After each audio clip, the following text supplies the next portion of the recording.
Oggi vi mostrerò qua in che modo pericoloso possono essere tagliate le ciliegie con raggi ultrasonori ad alto voltaggio dai sistemi di sorveglianza ultrasonora. Sono stati tagliati con precisione, vedete? Presumibilmente penso che sono stati tagliati da cavi televisivi, vedete qua? Ecco, questi cavi televisivi sono potenziati di piezoelettricità e possono essere gestiti a distanza dalle aziende di sorveglianza ultrasonora. Tutto questo viene spacciato come sicurezza, ma in realtà è antisicurezza, è una cosa molto pericolosa.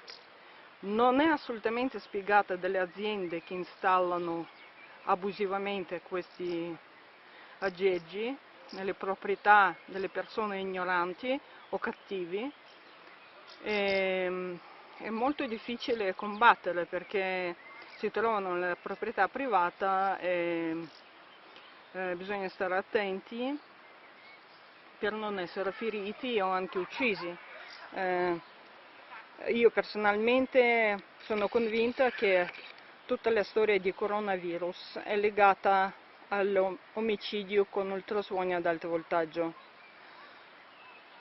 Ecco, se voi sentite bruciore dello stomaco o dell'esofago, questi sono in realtà raggi ultrasonori che provocano perforazioni minuscole nell'esofago e nello stomaco, penetra acido dello stomaco e provoca questo bruciore.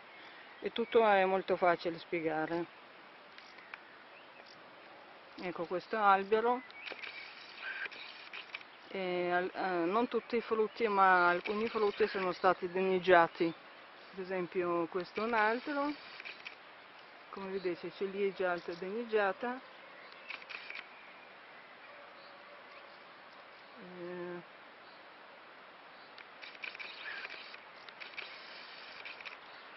Ci sono belle ciliegie non danneggiate, ma ci sono anche quelle danneggiate che sono finite sotto i raggi ultrasonori, come questi due qua che voi vedete, che io ho fatto vedere.